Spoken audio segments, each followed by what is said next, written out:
यत्कण्ठे गरलं विराजतितरां शीर्षे च मन्दाकिनी उत्सङ्गे च शिवामुखं कटितटे शार्दूलचर्माम्बरम् माया यस्य रुणद्धि विश्वमखिलं तस्मै नमः संभवे जम्बूवज्जलबिन्दुवज्जलजवत् जम्बालवज्जालवन्। अथ पुराणोक्त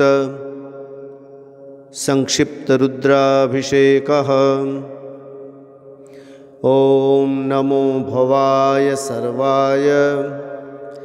रुद्राय वरदाय च पशूनां पतये नित्यम् उग्राय च कपर्दिने महादेवाय भीमाय त्र्यम्बकाय शिवाय च ईशानाय मखघ्नाय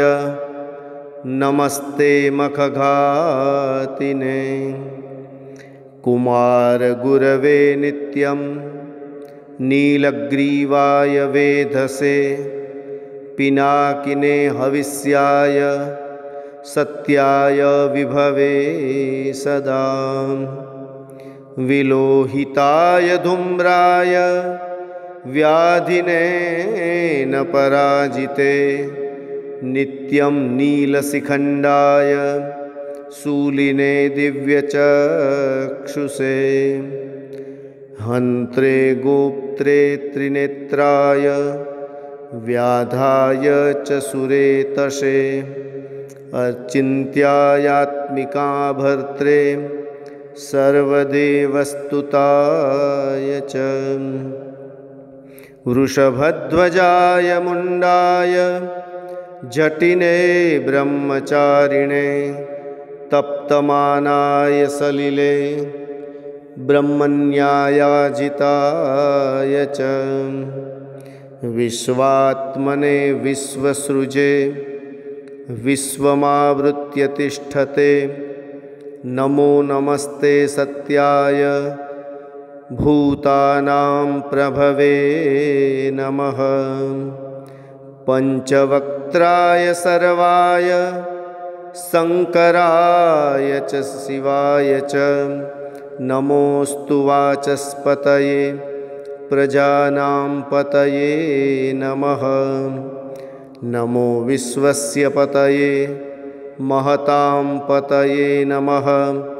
नमः सहस्रशीर्षाय सहस्रभुजमन्यवे सहस्रनेत्रपादाय नमः संख्याय कर्मणे नमो हिरण्यवर्णाय हिरण्यकवचाय च भक्तानुकंपिने नित्यं सिद्ध्यतां नो वरप्रभो एवं स्तुत्वा महादेवं वासुदेवः सहार्जुनः प्रसादयामास भवं तदा शस्त्रोपलब्धये। इति श्री पुराणोक्त शिव रुद्राभिषेकः सम्पूर्णम्।